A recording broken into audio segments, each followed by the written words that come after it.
On this show last night, we tried to shine a little light on the latest conspiracy theory emanating like the smell of something old and moist from the bowels of the conservative media. Do you know the name of the villain in this movie? Bane. The villain in The Dark Knight Rises is named Bane. B-A-N-E. What is the name of the venture capital firm that Romney ran and around which there's now this make-believe controversy? Bane. The movie has been in the works for a long time. The release date's been known, summer 2012, for a long time. Do you think that it is accidental that the name of the really vicious, fire-breathing, four-eyed, whatever it is, villain in this movie is named Bane?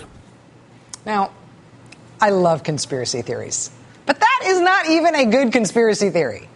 Good conspiracy theories have to be vaguely plausible. This one is too insane. It requires like a time machine where the creators of Batman knew 20 years in advance to create a villain with that particular name so that in 2012 it could Mitt Romney. What? It doesn't even make sense. It's not even a good conspiracy theory. After getting made fun of for his not very good Batman villain conspiracy theory yesterday, where it's all a plot against Bain Capital, the conservative talk radio host Rush Limbaugh got back on the air today to say that he didn't actually say that crazy thing he said about Batman. Look at the headlines he got for it. These credulous headlines. Rush Limbaugh, no Batman conspiracy. Rush Limbaugh's Batman conspiracy. I never said villain was created for 2012 campaign. Here's Mr. Limbaugh on his radio show today, also known as Bain Gate Part 2, walk backening.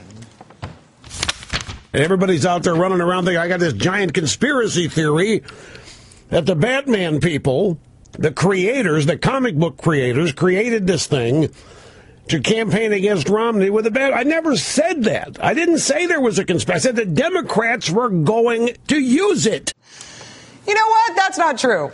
Mr. Limbaugh did say it was a conspiracy. I think he's just embarrassed now that he's been called out on it.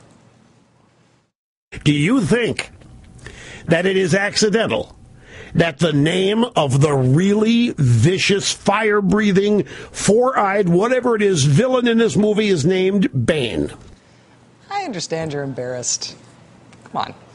Mr. Limbaugh is now purporting to be outraged that the liberal media is laughing at him for trafficking in one of the stupidest right-wing conspiracy theories of all time, and it's got competition. But you know what? It is not only okay to laugh, I think it is almost sort of important to laugh. I think it is almost sort of important to make fun of this stuff like we did last night on this show. It is at least worth coming up with some way to pay attention to these conspiracy theories on the right. Because when the conservative media gets behind stuff like this, they really can make huge swaths of the Republican population of this country believe something totally unbelievable. And the next thing you know, Oklahoma is banning Sharia law, and they're holding Eric Holder in contempt of Congress. And our Secretary of State is being pelted with tomatoes by protesters who don't know that the Muslim Brotherhood conspiracy theory nonsense that they read online from America was actually just from Michelle Bachmann and Glenn Beck, and really, it's seriously not real.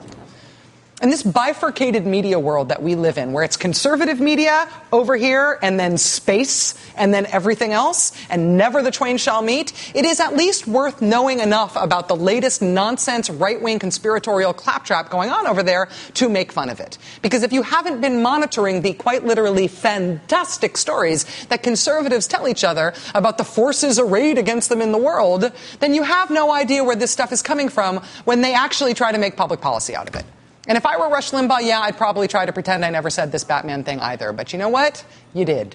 And no time machine can erase that tape.